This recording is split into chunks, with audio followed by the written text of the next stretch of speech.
برادران ملت اسلامی، السلام علیکم ورحمۃ اللہ وبرکاتہ۔ الحمد للہ وکفا وسلام علی حبیبہ المصطفیٰ، اما بعد فاعوذ باللہ من الشیطان الرجیم، بسم اللہ الرحمن الرحیم۔ ان عدۃ الشہور عند اللہ 12 شہرا فی کتاب اللہ یوم خلق السماوات والارض منها 4 حرم الى آخر هذه الآیہ۔ صدق اللہ مولانا العظیم۔ بارگاہ رسالت معاب صلی اللہ علیہ وسلم میں درود پاک کا ہدیہ پیش کریں۔ اللہم صل علی سیدنا و مولانا محمد معدن الجود والکرم وآلہ واصحابہ الکرام وابنہ الکریم وبارک وسلم صلاة دائمة سرمدا ابدا۔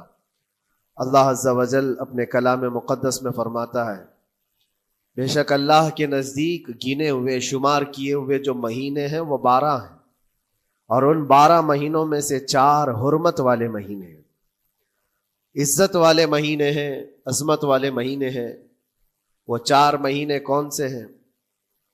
مسلسل ترتیب کے ساتھ ذی القعدہ، ذی الحجہ اور محرم، اور 4تھا مہینہ رجب المرجب جس میں ہم اور آپ زندگی گزار رہے ہیں۔ اس کو رجب الاسم اور رجب العصب بھی کہا گیا ہے۔ یہ جو 4 مہینے ہیں اس میں جنگ و جدال، قتل و قتال سب حرام ہو جاتی ہیں۔ اس دور میں جو جنگیں ہوتی تھی، کفار و مشرکین بھی اپنی تلواریں روک لیا کرتے تھے۔ یہ 4 حرمت والے مہینوں کی سارے لوگ عزت کرتے۔ ان 4 مہینوں میں امن و امان قائم ہو جاتا۔ جیسے 2 قبیلوں میں جھگڑے ہیں، فساد ہے، اور ایک دوسرے سے جنگ پر ہمیشہ آمادہ رہتے ہوں، لیکن ان 4 مہینوں کے اندر امن قائم ہو جاتا تھا، راستے کھل جاتے تھے۔ اور اللہ تبارک و تعالیٰ نے قرآن پاک میں ان 4 مہینوں کی فضیلت بھی بیان فرمائی۔ اس میں رجب کے لیے ایسی فضیلت ہے، اللہ کے نبی صلی اللہ علیہ وسلم ارشاد فرماتے ہیں، یہ رجب کے مہینے کی فضیلت ایسی ہے جیسے قرآن کی فضیلت دوسری کتابوں پر ہے۔ دوسری کتابوں میں جس طرح سے افضل قرآن ہے، اس طرح سے رجب المرجب تمام مہینوں میں افضل ہے۔ اور نبی کریم صلی اللہ تعالی علیہ وسلم اس میں عبادت کرنے کے لیے ترغیب دیا کرتے تھے۔ اس کو ترجیب بھی کہا جاتا ہے، اور خاص طور پر رجب کے متعلق بزرگان دین نے فرمایا یہ فصل بونے کا مہینہ ہے۔ کھیتی باڑی والے سمجھ سکتے ہیں کہ اس میں بھی 3 موسم آتے ہیں۔ پہلے بیج کی بوائی کا وقت آتا ہے، پھر اس کی سچائی کا وقت آتا ہے، پھر کٹائی کا وقت آتا ہے۔ تو رجب کا مہینہ یہ فصل بونے کا مہینہ ہے نیکیوں کے، اور شعبان کا مہینہ اسے پانی دینے کا ہے، اور رمضان کا مہینہ فصل کاٹنے کا مہینہ ہے۔ اور رجب کا مہینہ آتے ہی اللہ کے نبی صلی اللہ تعالی علیہ وسلم یہ دعا فرمایا کرتے تھے، اللہم بارک لنا فی رجب و شعبان وبلغنا رمضان۔ سب کو یہ دعا بھی کرنی چاہیے۔ حضور اکرم صلی اللہ تعالی علیہ وسلم یوں عرض کرتے کہ اے اللہ، رجب اور شعبان میں تو ہمیں برکت عطا کر اور ہماری زندگی کو رمضان تک پہنچا دے۔ اب رجب آپ نے دیکھ لیا ہے تو اب کثرت سے یہ دعا کرو کہ مولا اس زندگی کا رمضان ہم سے جانے نہ پائے، رمضان تک ہماری سانسوں کو پہنچا دے۔ یہ دعا کثرت سے ہر نماز کے بعد بھی ہونی چاہیے۔ رجب آتے ہی میرے عزیزوں یہ عبادتوں کا موسم شروع ہو چکا ہے، اور سب جانتے ہیں رجب کے بعد پھر ہمارے ہاں مسلسل ایسی شب بیداریاں اور عبادت کے موسم نظر آنے لگتے ہیں۔ پھر شعبان بھی، اس میں رجب میں بڑی رات آتی ہے، شب معراج، اور اس کے بعد شعبان میں شب برات، پھر اسی طرح رمضان کا موسم بن جاتا ہے۔ تو اب یہ موسم بنانے کا وقت آ چکا ہے۔ تو سب سے پہلی چیز یہ ہے کہ میرے عزیزوں، فصل کے بونے کے لیے کن چیزوں کی ضرورت ہوتی ہے، اس چیز کا خیال رکھیے۔ بیج اگر کھوٹا ڈالے ہو اور ویسی ہی فصل آنے کا انتظار کرو گے تو پھر نہیں ہوگا۔ بیج کو کھرا اور خالص ہونا چاہیے۔ جو نیکیاں کرنا چاہ رہے اس کو صاف ستھرے اچھے ماحول میں کیے جانے چاہیے۔ کھیتی باڑی کرنے والا جانتا ہے، بیج تو وہ بو رہا ہے، زمین بھی اچھی ہے، ساری چیزیں، کئی چیزوں کی ضرورت ہوتی ہے، بیج بھی اچھا ہو، زمین بھی اچھا ہو، موسم بھی اچھا ہو۔ تب جا کر کے اس کی فصل نکلتی ہے. بیج اچھا تھا، زمین اچھی نہیں تو بھی فصل نہیں آتی. بیج بھی اچھا ہے، زمین بھی اچھا ہے، موسم صحیح نہیں ہے تب بھی فصل نہیں آتی. ابھی آپ کے پاس 3 چیزوں کا ہونا ضروری ہے: بیج اور زمین اور موسم. بیج جو ہے یہ نیکیاں ہیں، اور زمین تمہارا دل ہے، اس کا اتنا ہی پاک ہونا ضروری ہے. اور موسم یہ رجب کا ہے، اس میں تو کوئی شک نہیں ہے کہ عبادتوں کا موسم ہے، فصل کی اچھے لانے کا موسم ہے. لیکن سب سے پہلی چیز اب ہمیں ضرورت ہوتی ہے کہ ہم کیا بیج بو رہے ہیں. شیخ سعدی رحمت اللہ تعالی علیہ فرمایا کرتے کہ زمین میں ادرک بو کر کے گنا آنے کی امید تو نہیں کر سکتے. جو بویا ہے وہی اسی کی فصل آئے گی. لوگ عمل خیر کریں تو اس کا نتیجہ بھی خیر آئے گا، اور برائیاں کریں اور پھر رمضان میں یہ انتظار کریں کہ میں نے جو بویا ہے اس کی فصل آئے، تو ایسا نہیں ہوتا. بہت سارے لوگوں کا وہ شک بھی میں دور کرنا چاہتا ہوں کہ رمضان المبارکہ میں فضیلتوں کو آپ سنتے آئے ہیں، رمضان ایسا مہینہ ویسا مہینہ، اتنی برکتوں والا، اتنی رحمتوں والا، لیکن بہت سارے لوگوں کے حالات چونکہ تو ہی رہتے رمضان میں ویسی ہی ہیں، وہ لوگ کچھ بھی نہیں بدلے. تو اس میں رمضان کا قصور ہے کہ اس مہمان کا قصور ہے، اس انسان کا قصور ہے؟ وجہ یہ ہے کہ رمضان المبارکہ یقیناً اتنی برکتوں اور رحمتوں اور سعادتوں لے کر کے تو آتا ہے، لیکن تمہیں 2 مہینے پہلے سے کہا گیا تھا کہ فصل کے لیے تیاری کرو. تم نے بیج نہ بوئے، اپنی زمین کو صحیح کیا ہی نہیں. پھر رمضان میں جو بارش ہو رہی ہے اس کا فائدہ کیا ہے؟ روڈ پر 10 سال بھی بارش برسے وہاں پر کوئی فصل نہیں آئے گی، کیونکہ وہ زمین سخت ہے اور بیج بونے کے قابل بھی نہیں ہے.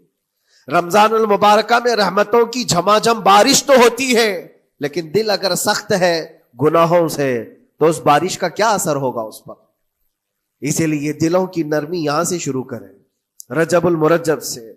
اس کی راتوں میں اللہ رب العزت کو پکارے، مناجات کرے، عبادتوں کے لیے کچھ دن تو خاص کر لیں. بہت دنیا میں ہم نے اپنے آپ کو ملوث کر رکھا ہے، کچھ راتیں اللہ رب العزت کی عبادت میں تو لگائے. اللہ کے نبی صلی اللہ تعالیٰ علیہ وسلم کی ایک حدیث ہے، جامع الاصول سے نقل کی ہوئی، رجب المرجب کے پہلے جمعے جو ہم لوگ ابھی گزر چکے، ابھی یعنی وہ رات تو گزر چکی، کل کی جو گزری ہوئی رات ہے رجب کی، یہ پہلی جمعہ کی شب تھی.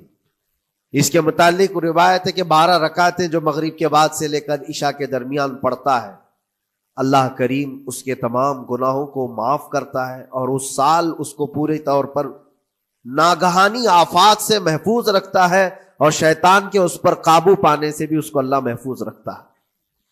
تو یہ تھی تیاریاں، یہ ساری چیزیں ابھی سے تیاریاں ہونی چاہیے. رجب کے 3 دن آتے ہیں جس کے متعلق فرمایا گیا ہے ایام بیز میں بھی 13, 14, 15 یا 14, 15, 16 یہ جو تاریخیں آتی ہیں اس میں روزے رکھو. اس کی بھی بڑی فضیلت ہے کہ تم تیاریاں ابھی سے شروع کر دو کہ رمضان المبارکہ میں اچھی فصل دیکھ سکے، ہمارے جسم کے اندر بدلاؤ آ سکے، ہمارے دل کے اندر انقلاب آ سکے. اور تیاری یہاں سے نہ کر کے صرف رمضان میں ہی امید لگائے بیٹھتا ہے تو میرے عزیزوں کچھ تو صفائی کی ضرورت ہوتی ہے. آپ نے اگر زمین خریدی کھیتی باڑی کی غرض سے اور گئے، وہاں جاتے ہی آپ نے سوچا کہ اس میں فصل آ جانی چاہیے، تو کسانوں سے پوچھو تو بتائیں گے آپ کو نہیں، زمین کو پہلے صاف کرنا پڑتا ہے، کچرے ہوں گے اس کے اندر بہت سارے، ہل چلاؤ یا کسی بھی طرح سے اس کو صاف کرو. صاف کرنے کے بعد پھر یہ بھی کسان کہتا ہے کہ زمین کو تھوڑا ڈھیلا کر دو، بڑے بڑے ڈھیلے ہوں تو اس کو توڑ دو اور مٹی نرم ہو جائے. اور اس کے بعد پھر کسان کہتا ہے تھوڑا پانی بھی چھڑکاؤ کرو، گیلی ہو جائے، تب جا کر کے تم اس پر بیج بو. میرے عزیزو یہ رجب بیج بونے کا موسم ہے، تو پہلے زمین کو ڈھیلا تو کر دو، زمین کے اندر جو کچرے ہیں اس کو نکال تو دو، دل کے اندر جو وسوسے بھرے ہوئے ہیں، گناہوں کے خیالات بھرے ہوئے ہیں، اس کو پاک تو کرو. اس کو پاک کرنے کے لیے اللہ کریم کی بارگاہ میں آ کر گڑ گڑاؤ. تمہارا ایک آنسو تمہارے تمام گناہوں کو اور اللہ کے غضب کو ٹھنڈا کر دیتا ہے. ہاں، ایک آنسو کا قطرہ تمہارے لیے اللہ کریم ہے موتی سمجھ کے شان کریمی نے چن لیے قطرے جو گرے تھے عرق انفعال کے۔ امام غزالی رحمۃ اللہ تعالی علیہ نے لکھا ہے کہ آج اللہ تبارک و تعالیٰ کی رحمت کو اپنی طرف مائل کرنے کے لیے اگر تم کچھ کر سکتے ہو تو بس یہ ہے کہ دنیا رونے اور گڑ گڑانے سے نہیں مانتی، لیکن مولا کریم بندے کے ایک مرتبہ سجدہ کر کے اسے پکارنے سے فوراً قبول کرتا۔ موسیٰ علیہ الصلاۃ والتسلیم اللہ تعالیٰ سے پوچھتے ہیں، مولا جب تیرے بندے تجھے پکارتے ہیں تو اس میں نیک لوگ بھی ہوتے ہیں اور گنہگار بھی ہوتے ہیں، تو کیا تو سب کی پکار کا جواب دیتا ہے؟ توجہ، اللہ رب العزت فرماتا ہے، اے موسیٰ میرے پکارنے والے بندوں میں نیکوکار بھی ہیں گنہگار بھی ہیں، ہاں نیک بندہ جب مجھے پکارتا ہے یا ربی تو میں جواب میں کہتا ہوں لبیک یا عبدی، اے میرے بندے میں حاضر ہوں، بتا تیری کیا حاجت ہے۔ پھر موسیٰ علیہ السلام پوچھتے ہیں کہ مولا یہ تو نیک بندہ جب پکارتا ہے تو کہتا ہے لبیک یا عبدی، اور جب گنہگار پکارتا ہے تب کیا کہتا ہے؟ رب تعالیٰ فرماتا ہے جب میرا گنہگار بندہ مجھے پکارتا ہے یا ربی تو میں اس کے جواب میں 70 بار لبیک یا عبدی کہتا ہوں۔ ایک بار پکارے 70 بار جواب، ایسا کیوں ہے؟ تو فرماتا ہے میرا رب نیکوکار کو اس کی نیکیوں پر بھروسہ ہے کہ اللہ معاف کرے، اور گنہگار کو صرف میری رحمت پر بھروسہ ہے، اس کے پاس ہے کچھ نہیں، اس کے آس پاس وہ نظر ڈالتا ہے میں نے کوئی ایسی نیکی رکھی نہیں ہے، صرف اللہ رب العزت کی رحمت ہے جو مجھے معاف کر سکتی ہے، وہ مجھ پر یقین کر کے پکارتا ہے، اس لیے اس کے سوال کا میں بار بار جواب دیتا ہوں۔ عزیزان گرامی وقار، اقبال نے سچ ہی کہا تھا، ہم تو مائل بکرم ہے کوئی سائل ہی نہیں۔ یہ رب تبارک و تعالیٰ کی طرف سے ہے کہ اللہ تبارک و تعالیٰ کرم پر کرم کرنے کے لیے موقع عنایت کرتا ہے، یا بندے کو آنے کا موقع ہی نہیں ہے، بندہ آنا نہیں چاہتا ہے۔ اس سے پہلے کہ تمہارے ساری چیزیں بند ہو جائیں، دروازے ختم ہو جائیں، اللہ رب العزت کی بارگاہ میں آؤ اور اسے پکارو، یقیناً یہ تمام چیزیں تمہاری زندگی میں انقلاب لاتی ہیں، بہت بڑی تبدیلی لاتی ہیں۔ عزیزان گرامی، پھر میں یہ عرض کرتا ہوں کہ رجب کے اس مہینے میں دل کو نرم کرنا بہت ضروری ہے۔ دلوں کی سختیاں آج گناہوں کی طرف مائل کرتی ہیں۔ ہمارا دل سخت ہے یا نرم ہے، اس کو پہچاننے کے کئی تھرمامیٹر دیے گئے ہمارے پاس، چیک کرو ہمارا دل کس پوزیشن میں ہے آج۔ امام غزالی فرماتے ہیں 3 علامتیں ایسی ہیں جس سے پتہ چل جاتا ہے انسان کا دل سخت ہے یا نرم ہے، بیمار ہے یا صحت یاب ہے۔ یہ ڈاکٹر لوگ اسکیننگ سے یا سونوگرافی سے نہیں بتا سکتے کہ تمہارے دل کی یہ کیفیت، کیسے اس کو اہل بصیرت سمجھ سکتے؟ فرماتے ہیں کہ اگر مسجد میں زیادہ دیر تک بیٹھ نہیں پاتا تو سمجھ لو اس کا دل بیمار ہے، اس کا دل سخت ہو چکا ہے، اس کو مسجد میں بیٹھنے نہیں دیتا۔ یہی دل ٹیلی ویژن کے سامنے 3 گھنٹے بیٹھے، اس کو کچھ بھی اکتاہٹ نہیں آتی، موبائل پر گیم کھیلتا رہتا ہے، 4 گھنٹے گزر گئے کہ 5 گھنٹے گزر گئے اسے پتہ ہی نہیں۔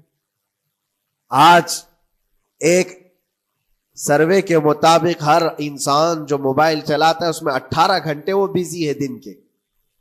کئی جگہوں پر ایسے حالات آئے 18 گھنٹے دن میں ہوتے ہی ہے 24 گھنٹے، جس میں 6 گھنٹے اگر آرام کے نکالے تو باقی پورے 18 گھنٹے کیسے انسان بزی رہ سکتا ہے؟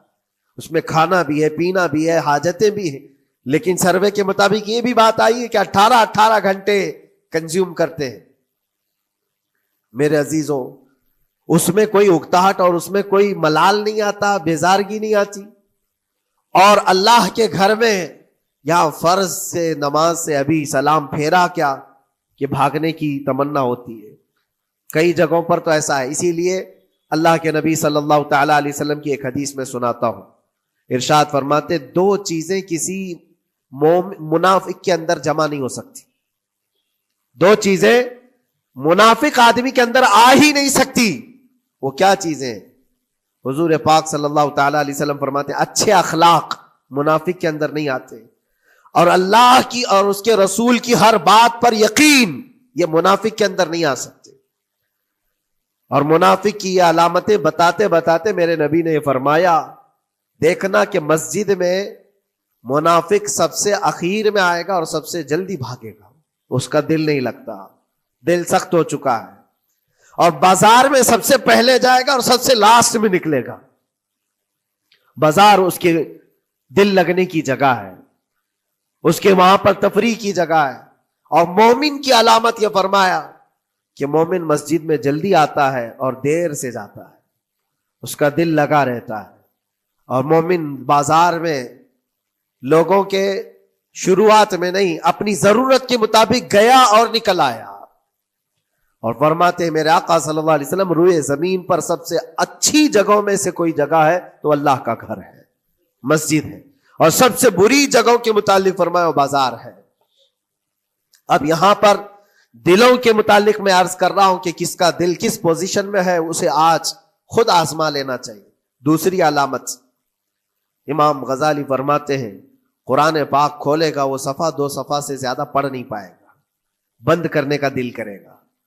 یہ تو چھوڑو اٹھانے کے بعد پڑھنے نہ پڑھنے کی بات ہے، کچھ تو چھونا بھی نہیں چاہتے، اٹھاتے ہی نہیں.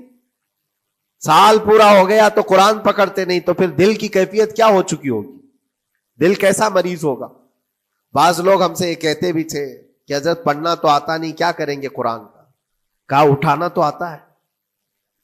میں نے ان سے پوچھا قرآن اٹھانا تو آتا ہے، جب قسم کھانے کی بات ہوتی ہے تو کیسے قرآن اٹھا لیتے ہو، سر پہ رکھ لیتے ہو. اسی طرح سے قرآن کو ہی اٹھا کر کے سینے سے لگا کر اللہ کی بارگاہ میں دعا کرو کہ مولا میرے دل کے دروازے کھول دے. اور قرآن کوئی سخت چیز نہیں ہے، اللہ وعدہ فرما رہا ہے ہم نے قرآن یاد کرنے کے لیے آسان بنایا ہے. کوئی یاد کرنے والا، وہ خود قرآن تمہارے دل میں اتر جائے گا. کوشش کرو. دل کی بیماری کی 2 علامتیں میں نے بتایا. اگر بیمار دل ہے تو زیادہ یہاں بیٹھ نہیں سکتا اور زیادہ دیر قرآن پڑھ نہیں پاتا. تیسری بات فرماتے ہیں کہ تیسری علامت یہ ہے کہ ہمارا دل اگر سخت ہو چکا ہے تو جیب میں پیسے ہوں گے لیکن کوئی مانگ رہا ہوگا اللہ کے نام پر، دینے کی طبیعت نہیں ہے، کہیں دینے کی طبیعت نہیں کرتی. اور یہ چیز ہاتھ اٹھانے کو تمہارا دل نہیں کرتا تو سمجھ جاؤ کہ دل بیمار ہے. اور دل کی بیماری لے کر کے اگر کوئی رجب میں سوچتا ہے کہ میں بیج بوؤں گا تو کیا فائدے کا، زمین سخت ہے، زمین سخت ہے اور اس پر بارش بھی ہوگی تو کچھ فرق نہیں پڑتا، فصل نہیں آئے گی. دل کو نرم کرو. اور ایک علامت میں بتاؤں، اور ایک علامت کہ دل نرم ہے یا سخت ہے، اس کی ایک علامت یہ بھی ہے، اللہ کا جب ذکر کرے، جنت کا جب ذکر کرے، جہنم کے عذابات کا ذکر کرے، قبر کے معاملات کا ذکر کرے، حشر کے سوالات کا ذکر کرے، تو اس کی آنکھیں ڈبڈبا جائیں اور آنسو نکل آنے لگے. قرآن کی آیتیں سن کر کے اس کا دل ہلنے لگے اور آنسو آ گئے تو سمجھ جاؤ کہ اس کا دل نرم ہے. ابھی اس کا دل بیمار نہیں ہوا، ابھی اس کا دل بیمار نہیں ہوا. لیکن یہاں تو پوزیشن الگ ہے، سچویشن الگ ہے. ہم تو پتہ نہیں کن کن چیزوں میں رو لیتے ہیں، لیکن اللہ کا کلام سنتے ہوئے کسی کے کان پر جوں بھی نہیں رینگتی. لوگ تو گانوں پر تھرکنے والے اور نغموں پر اچھل کود کرنے والے وجد کی بات کرتے ہیں، لیکن اللہ کا کلام پڑھنے پر کوئی کسی کو وجد کیوں نہیں آتا. یہ ایمان کی علامت ہے. قرآن میں اللہ نے فرمایا اذا تلیت علیہم آیاتہ زادتہم ایمانا، جب اللہ کی آیتیں ان پر تلاوت کی جاتی ہیں، مومنین پر، ان کا ایمان بڑھ جاتا ہے. کیا آپ امام کے پیچھے قرات سن کر کے اپنے دل میں ہلچل محسوس کرتے ہیں؟ سننے کی طبیعت کرتی ہے. بلکہ ادھر نماز پڑھ کر کے جانے کے بعد آدھے گھنٹے کے بعد پوچھے آج پہلی رکعت میں کیا پڑھا تھا، دوسری رکعت میں کیا پڑھا، آپ کو پتہ ہی نہیں رہتا، یاد ہی نہیں امام صاحب کیا پڑھ رہے تھے. میں تو دکان کا حساب کتاب کر رہا تھا، کیا خبر ہے کہ انہوں نے کیا پڑھا. تو قرآن کو توجہ سے پڑھے ہوتے تو تمہارے دل میں بھی وہ باتیں اثر کر رہی ہوتی. میرے عزیزوں، کتنے ایسے لوگ ہیں جو صرف اور صرف قرآن پاک کی تلاوت کی وجہ سے دلوں کو نرم کر دیا گیا ہے. میں اسی بات پر آج فوکس کر کے ختم کر دوں گا. رجب المرجب بیج بونے کا موسم ہے تو دل کے نرمی کے ساتھ ہی بیج بو، کیونکہ یہ زمین ہے تمہاری، اور زمین نرم نہ ہو تو کتنی بھی نیکیاں کرو کیا فائدے کی. دل سخت ہے، گناہوں سے لبریز ہے، اور دل کو نرم کرنے کا علاج 2 چیزیں بتائی گئی، کریں گے انشاءاللہ. 2 چیزیں بڑی آسان ہیں. اگر دل کو نرم کرنا ہے تو دو چیزیں فرمائی گئی، کثرت سے قرآن پاک کی تلاوت کرو یا کثرت سے میرے نبی پر درود پاک پڑھا کرو. دو چیزیں کر کے دیکھو تمہارا دل نرم ہو جائے گا. اور بھی دوسرے علاج بھی میرے آقا نے فرمایا.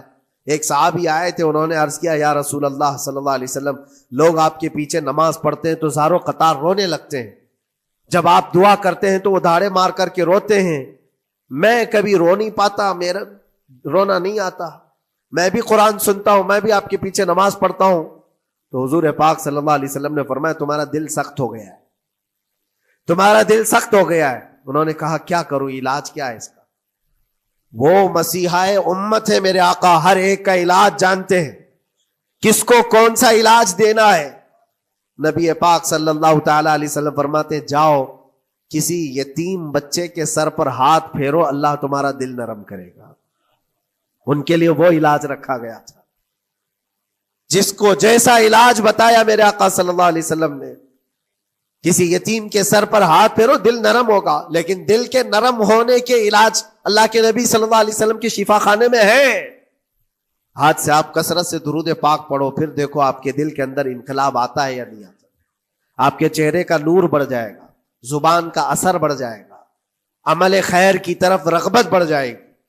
کثرت سے جب بندہ حضور پاک صلی اللہ علیہ وسلم پر درود پڑھتا ہے، اس کی زبان سے جھوٹ نکل جاتا ہے، گالی اس کی زبان پر نہیں آ پاتی ہے، کیونکہ وہ پاک کرتا چلا جاتا ہے اپنی زبان کو اللہ کے نبی کا نام لے کر کے.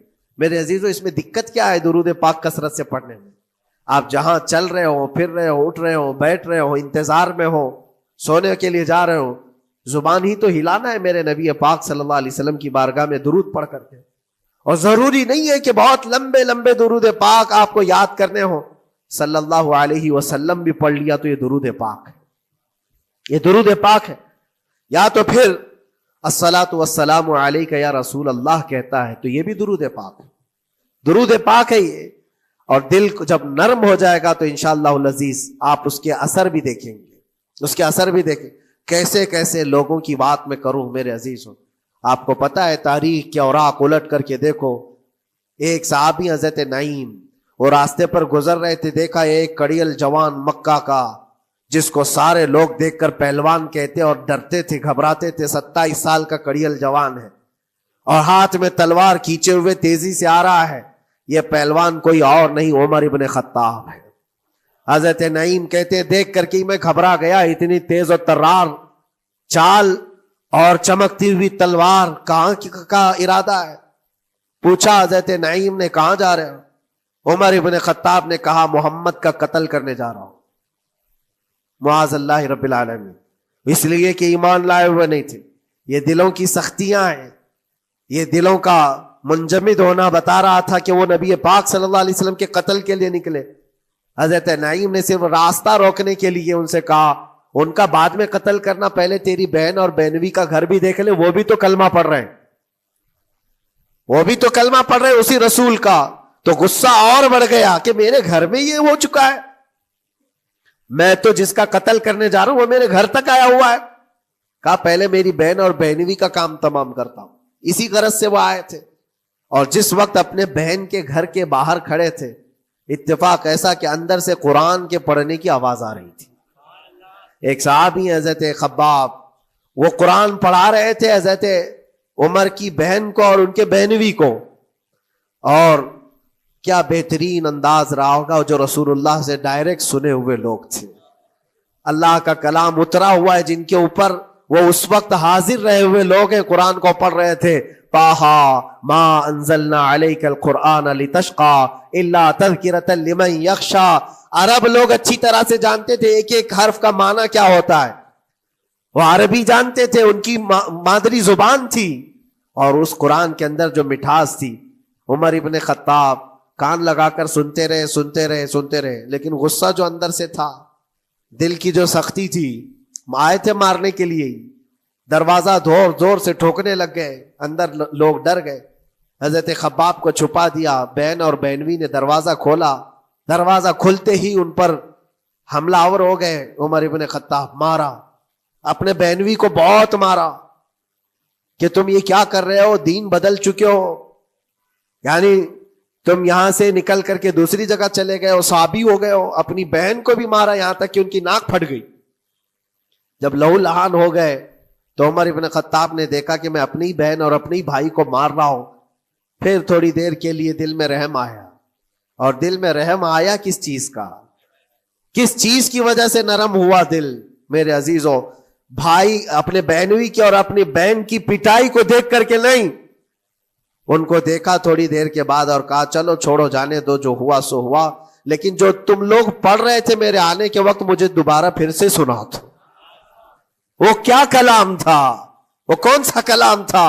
اتنا سننا تھا کہ بہن نے محسوس کر لیا کہ دل کی نرمی کا دروازہ کھل چکا ہے. یہ قرآن ہے جس نے دلوں کے دروازے کھولے ہیں. مکہ والوں کے قرآن ہے، دل کی نرمی کی طرف دروازہ کھل چکا ہے. تو عمر ابن خطاب سے کہا کہ تم غسل کر لو، تم پاک ہو جاؤ، ہم قرآن تمہیں سناتے ہیں. اور انہیں پاک کیا گیا. تو حضرت خباب جلدی سے باہر آئے، کہا میں سناتا ہوں. حضرت عمر کو جب یہ آیتیں سنائی گئی جھوم کر کے سننے لگے. قرآن کی وہ آیتیں 16 یا 17 آیتیں ہی سن پائے تھے کہ ان کے جسم کے اندر راشا تاری ہوا، کپ کپی آئی. کہا کہ چلو محمد کے پاس صلی اللہ تعالی علیہ وسلم، مجھے لے کر کے چلو، میں ان سے بات کرنا چاہتا ہوں. میرے عزیزو، بھائی اور بہنوی اور بہن لے کر کے چلے. اور اس وقت حالات سخت تھے مکہ کے. حضور پاک صلی اللہ تعالی علیہ وسلم کے پاس 39 صحابہ تھے جو ایمان لائے ہوئے، اور پہرے داری میں امیر حمزہ کھڑے رہتے تھے کہ کوئی آئے گا تو میں اس کی برابر خبرگیری کروں گا. عمر ابن خطاب کو تلوار لٹکاتے ہوئے آتے دیکھا تو صحابہ گھبرا گئے. مکہ کا بڑا پہلوان ہے، اس کو بھڑکا کر کے لوگوں نے بھیج دیا ہوگا، اب کیا ہوگا؟ یہ پٹائی بہت بری طرح سے سب کی کرے گا. غریب صحابہ ہیں اور حضور پر ہاتھ نہ اٹھا دے. سب ڈرنے لگے. حضور پاک صلی اللہ علیہ وسلم سے آ کر کہنے لگے کہ یا رسول اللہ صلی اللہ علیہ وسلم، عمر آ رہا ہے اور ہاتھ میں تلوار ہے. اللہ کے نبی صلی اللہ علیہ وسلم نے فرمایا وہ میری گردن نہیں، اپنی گردن دینے آ رہا ہے. وہ میری گردن لینے نہیں، اپنی گردن دینے آ رہا ہے. وہ مخبر صادق صلی اللہ علیہ وسلم جانتے ہیں کون میرا غلام ہے اور کون منافق ہے. عمر ابن خطاب آئے تو حضور نے فرمایا راستہ دے دو. آتے ہی انہوں نے تلوار زمین پر پھینک دی. چہرے جمال جہاں آرا کو دیکھا. حضور پاک صلی اللہ تعالی علیہ وسلم سے پوچھا، پھر وہ آیتیں سنائے. اب سوچو میرے عزیزو، صحابی سے سننا، یہاں تو ہم قاری قرآن سے سنتے ہیں قرآن کی آیتیں 1400 سال کے بعد. آج بھی قرآن کا وہ اثر لگتا ہے دل کے اوپر. یہ ان سے جو 1400 سال کے بعد جس قاری قرآن سے سنا وہ تو صحابہ سے سنے تھے، اور صحابہ سے بڑھ کر کے اللہ کے نبی سے جو قرآن سنا ہو، خود نبی پاک کی زبان اقدس سے. اور جب اللہ کے نبی صلی اللہ تعالی علیہ وسلم نے آیتیں تلاوت کی، عمر ابن خطاب کی آنکھوں سے آنسو شروع ہو گئے.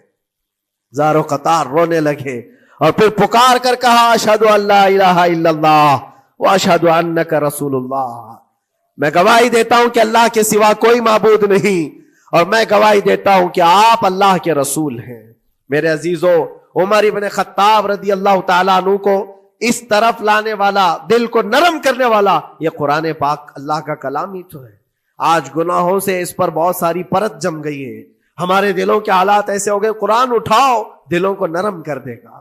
اور رجب المرجب میں قرآن کو پڑھو گے زمین نرم ہو جائے گی، اور پھر اس کی برکتیں تم رمضان میں دیکھو گے. ایک دو نہیں، ہزاروں ایسی ہیں.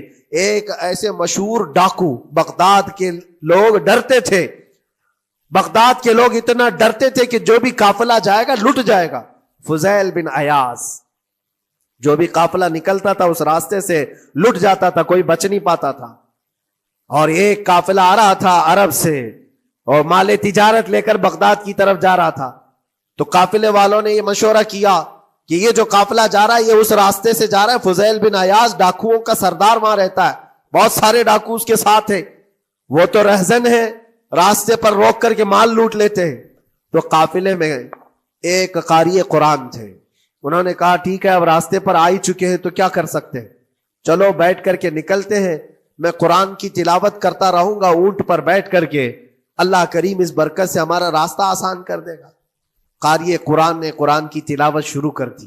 اور جب وہ راستہ آیا جو فضیل بن عیاض کا تھا، فضیل بن عیاض ایسی ڈاکہ زنی اور ایسی رہزنی میں مشہور آدمی جن کے آس پاس، جن کے ہاتھ کے نیچے 1000 سے زیادہ ڈاکو کام کرتے ہوں.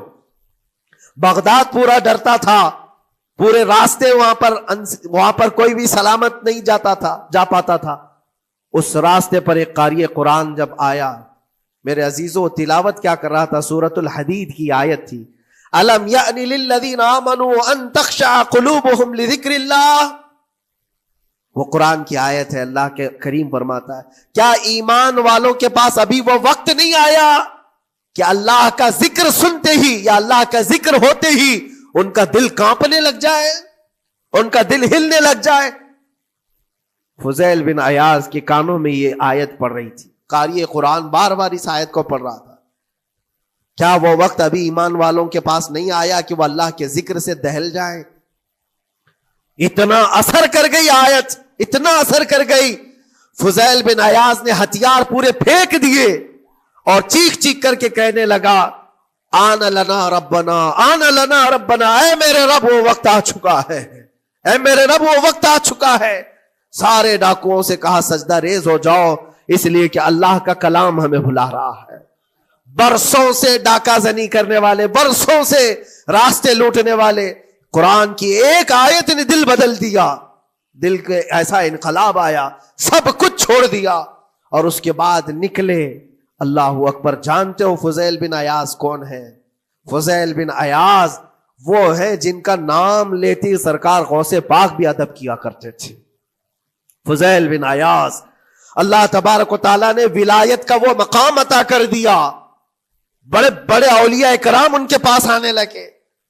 اپنے زمانہ جوانی کا زمانہ ڈاکہ زنی میں گزرا تھا، لیکن جب پھر وقت آیا توبہ کا اور دل کے بدلنے کا تو اللہ کا نے وہ مقام دیا. تاریخ میں آج بھی موجود ہے کئی سلسلے ایسے، سلسلے چشتیہ میں، اور کئی سلسلے ایسے ہیں جو فضیل بن عیاض سے ہو کر حضور پاک تک پہنچتے. فضیل بن عیاض ان کا نام ہے. اسی لیے میں کہتا ہوں میرے عزیزو، قرآن پاک یہ دلوں کو نرم کرنے کا سب سے بڑا علاج ہے. زمین کو نرم کر دو اور اس کے بعد پھر بیج بو. دیکھو اسی لیے اقبال نے کہا تھا ذرا نم ہو تو بڑی زرخیز ہے یہ مٹی ساقی. یعنی یہ زمین تھوڑی سی نرم ہو جائے تو اس میں تو سونا چاندی یہ اگل سکتی ہے. تمہارے پاس ایمان کی دولت ہے، اللہ کریم کی ذات پر یقین ہے، حضور پاک صلی اللہ تعالی علیہ وسلم کی محبت ہے، سب چیزیں تمہارے پاس ہے. تھوڑا دل کو نرم کرنے کی ضرورت ہے. گناہوں سے باز آ جاؤ، اللہ کریم کی بارگاہ میں گڑ گڑاؤ اور قرآن پاک اٹھا لو ایک مرتبہ. اور پڑھ نہیں پاتے تو انگلیاں تو پھیرو. قرآن پر دیکھنا بھی تو عبادت ہے، اس پر نظر جمانا بھی عبادت ہے. اللہ کا کلام سمجھ کر کے تم نے اٹھایا ہے تو جانتے ہو قرآن عظیم کل قیامت کے دن جس کی شفاعت کے لیے کھڑا ہو گیا، میرے آقا فرماتے پھر اس کو جہنم میں کوئی چیز نہیں لے جا سکے گی. جس کو قرآن اور رمضان سفارش کر دے پھر اس کو جہنم میں دوسری کوئی چیز نہیں لے جائے گی. اور جس کے خلاف کھڑے ہو گئے پھر اس کو جنت میں کوئی چیز نہیں لے جائے گی. اس لیے میرے عزیزو اپنے دلوں کی نرمی کا یہ وقت ہے رجب المرجب، اور سب سے بہترین موقع ہے، عبادتوں کا موسم ہے. اور ساتھ ساتھ میں یہ بھی کہوں گا کہ اب ہم رجب المرجب کے ابتدائی دنوں میں ہیں، اور سنیوں کے لیے ایک بہت بڑی بات ہے کہ سرکار غریب نواز کی چھٹی بھی اسی میں موجود ہے، جو دلوں کو نرم کرنے کے لیے ہی تو آئے تھے. ہندوستان جو تشریف لائے تھے کس کام کے لیے آئے تھے؟ انہوں نے اپنے ذکر کی مجلسوں سے، اپنے واعظ و نصیحت سے ہزاروں کے دلوں کو نرم کیا ہے. آج بھی سرکار غریب نواز کے نام پر لوگوں کا دل نرم ہو جاتا ہے. اچھوں کو دیکھا ہے دل نرم ہو جاتا ہے. کیوں؟ وہ ایسے بزرگ تھے جنہوں نے اپنے تصوف کی تعلیمات سے کڑک اور سخت دلوں کو نرم کیا ہے. اللہ کریم نے ان کو ہمارے پاس جو بھیجا وہ عطائے رسول بن کر کے آئے. آج سرکار غریب نواز رضی اللہ تعالیٰ عنہ کے وسیلے سے میں اللہ کی بارگاہ میں دعا کروں گا، مولا اس رجب المرجب کی برکت سے اور غریب نواز کی وسیلے سے ہم سب کے دلوں کو نرم فرما دے. ہم سب کو یہ فصل، یہ موسم رجب المرجب کا بیج بونے کا، بہترین نیکیاں کرنے کی توفیق عطا فرما. ہمارے قدموں کو خیرات کی طرف بڑھا دے. ہم سب کو شر و فساد سے محفوظ فرما. حرام کاریوں سے ہمارے ہر عضو کی حفاظت فرما. رب العالمین اکرم الاکرمین قیامت کے دن تیرے نبی پاک صلی اللہ علیہ وسلم کے جھنڈے تلے ہم سب کا حشر فرما. وآخر دعوانا ان الحمد للہ رب العالمین. السلام.